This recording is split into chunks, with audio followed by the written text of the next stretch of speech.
કેટલું સરળ અને સુગમ ભજન. એટલે રમેશભાઈ કીધું કે આ ભૂપ રાગ છે, એમાં શ્રેષ્ઠ શબ્દો અને શ્રેષ્ઠ કમ્પોઝિશન. કારણ કે ગુજરાતી ટેસ્ટ તો ડેવલપ કરવા જ પડશે. કોઈના ઘરમાં ઉમરો નથી, હવે કોઈના ઘરમાં પીઢડા નથી, કોઈના ઘરમાં ડામચ્યો નથી, કોઈના ઘરમાં પાણીયારું નથી. બધી જ ડિઝાઇન બદલી નાખી ઘરની. આપણે જે પહેલાં કપડાં, અમે નાના હતા તે 3 પ્રકારની ચડ્ડી આવતી, એક વ્હાઈટ, એક ખાખી, એક ભૂરી અને ચોથી કાળી. કોઈ પાંચમો રંગ જોવા ન મળે. આજે એક નૂર આદમી 1000 નૂર કપડાં. એક આદમી જો એને રૂપ ને ફિગર હોય ને તો 1000 કપડાં એને કારણે શોભે.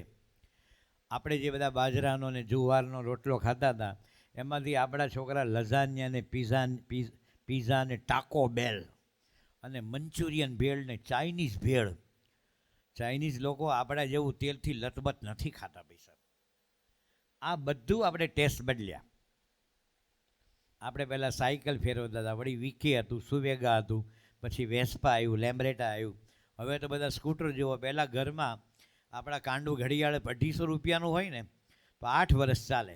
અત્યારે 17,000નો ફોન છે ને એને 6 મહિને જૂનો લાગી. હવે ડબલું થઈ ગયું, ડબલું. આપણે બધા ટેસ્ટ ડેવલપ કર્યા કપડાના, પણ આપણે સારું નથી સાંભળી શકતા આજે પણ. આવું કમ્પોઝિશન હોય ને તો આપણે ક્યાં ગાવાનું છે, પણ સાંભળવા તો મળે છે, એ આનંદ છે.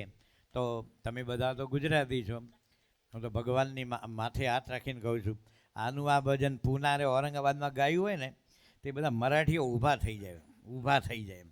એ લેવલનું આ કમ્પોઝિશન છે એમ. એ આપણને અહીંયા ભજગોવિંદમ પારાયણમાં સાંભળવા મળ્યું.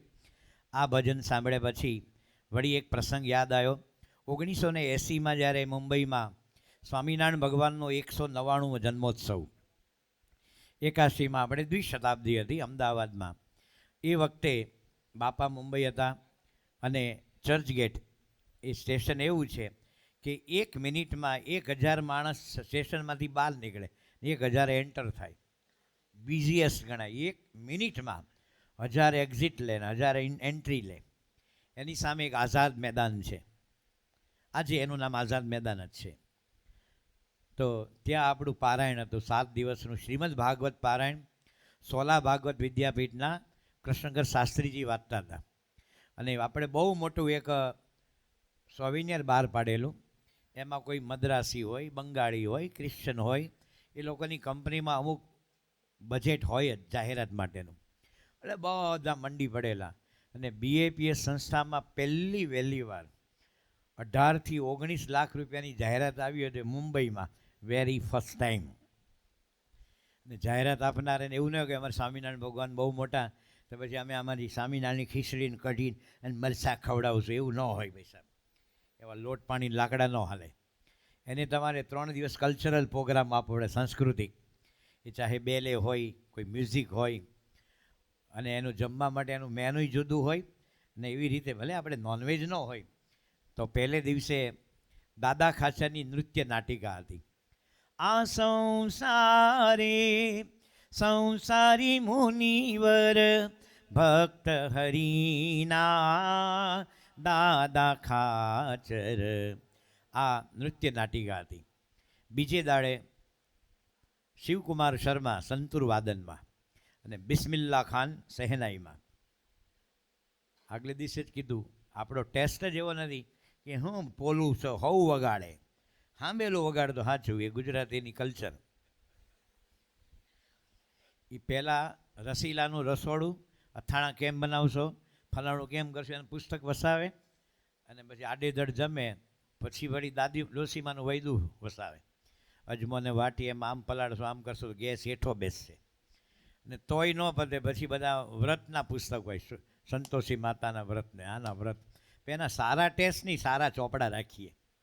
અમે મુંબઈમાં જ્યારે હરિકીર્તન કરતા હતા 1980માં, હરિકીર્તન એટલે દરેક મંડળમાં 6 સંતો, ભક્તિનંદન સ્વામી ને ચેતન સ્વામી ને અક્ષરેશ ને યજ્ઞેશ્વર ને કેપી સ્વામી, અને 7-8 જણા ફ્લુઅન્ટલી અંગ્રેજી, મરાઠી ને હિન્દી બોલે એવા છોકરાઓ.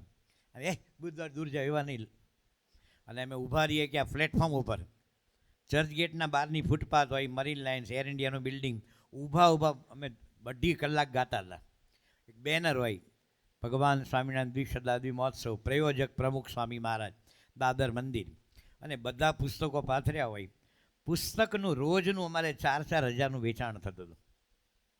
અને એ પ્રયોગ અમે એક મહિનો મુંબઈમાં કર્યો. અમે તો ઢોલકી સાથે મેગાફોનમાં શાસ્ત્રીય રાગમાં ભજનો ઊભા ગાતા હતા. અને આખું મુંબઈ ઘેલું કરેલું છે કે આમ બોરીવલીને ભાયંદર ને મલાડને, અને 2 મંડળ અલગ અલગ.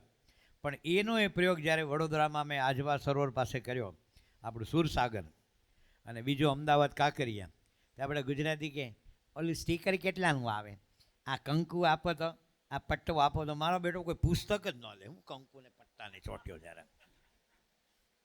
સારા પુસ્તકો આપણા પરમ મિત્ર છે. હવે તો આ યુગમાં કોઈ વાંચશે નહીં, પણ વાંચજો પૈસા. મહંત સ્વામી મહારાજ કે વાંચે તે વિચારતા થાય, અને વિચારે તે કંઈક પ્રગતિ પામે. તમે આ જોજો કરો ને, આનો જવાબ દો આમ કરી કેન્સલ જ હોય છે. તમારા મગજમાં એની પ્રિન્ટ બેસતી નથી. પણ વાંચીએ છીએ ત્યારે આપણા મગજમાં સારા વિચાર, સારી પ્રાપ્તિ એ આપણે ઘૂસી જાય છે. તો બિસ્મિલ્લા ખાન આપણે ત્યાં આવેલા. બિસ્મિલ્લા ખાન 7 જણા હોય, પોતે મેઇન, પછી મુમતાઝ હુસેન, અઈનાઝ હુસેન, નાઝીર હુસેન, એ 3 જણા એને પાછળ શહેનાઈ વગાડે, બેકઅપ આપે. 1 જણો ડુગ્ગી વગાડે, 1 જણો પેલું સ્વર પેટી વગાડે, 1 જણો તબલા વગાડે. 7નું ગ્રુપ હોય. તો એ લોકોને આપણે ઉતારો શેમાં આપવો પડે?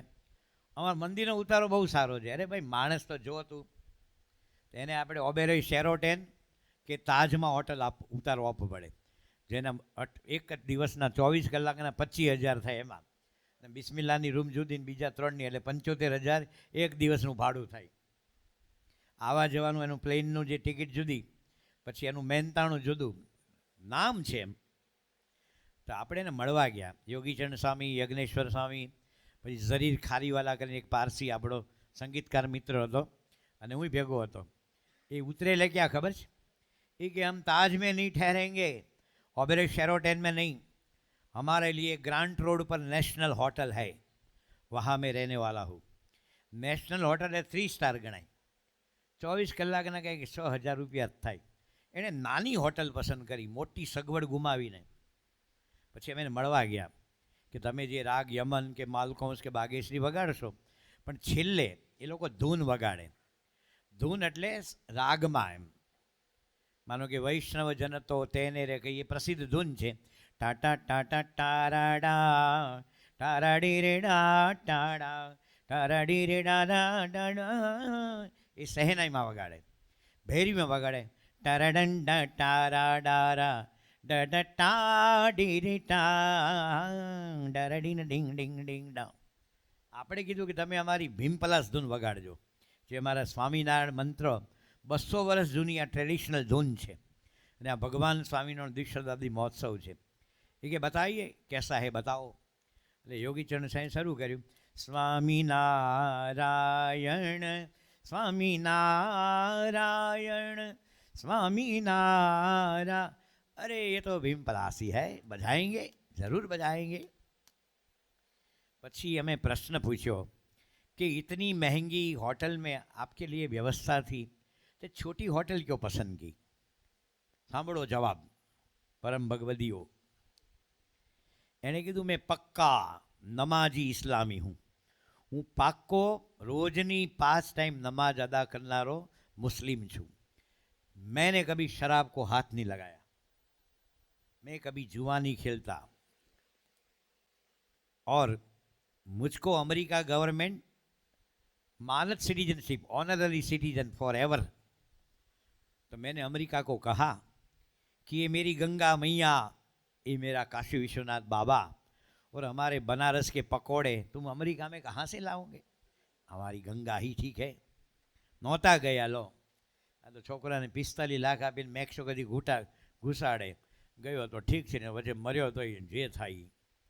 આ મારી ગંગા માતા, મારો કાશી વિશ્વનાથ, એના મામા હતા ને વિશ્વનાથ બાબા પાસે રોજ સવારે ચોઘડિયા વગાડતા ને એની સાથે આવી જતા. પછી એણે કીધું आप मुझको ताज में मुकाम दो, लेकिन जब नमाज का समय होता है और आप लोग कार भी मुझको देंगे, वो भी मुझको ज़रूरी खातरी है, लेकिन होटल से मस्जिद तक जाने में तुम्हारा बम्बई का ट्रैफिक, यदि कहीं मैं फंस गया, स्टक हो गया और सही टाइम से नमाज अदा न कर सका तो बेहतरीन है कि खुदा मुझको मौत दे. આ લેવલના માણસો છે ભાઈ દુનિયામાં. એને કહેતા મરી જવું બહેતર છે મારી 5 ટાઈમની નમાજ અદા ન થાય તો. વિચાર તો કરો કેવી દ્રઢતાથી જીવે છે. એટલે ડૉક્ટર સિંહ આવા પ્રસંગ કહેવા, નહીં તો હરિભક્તો તો બધા આમાં ઢીલા ઢપ આપણે ચાવી મારો, હવે હેન્ડલ મારવાનો ટાઈમ ગયો.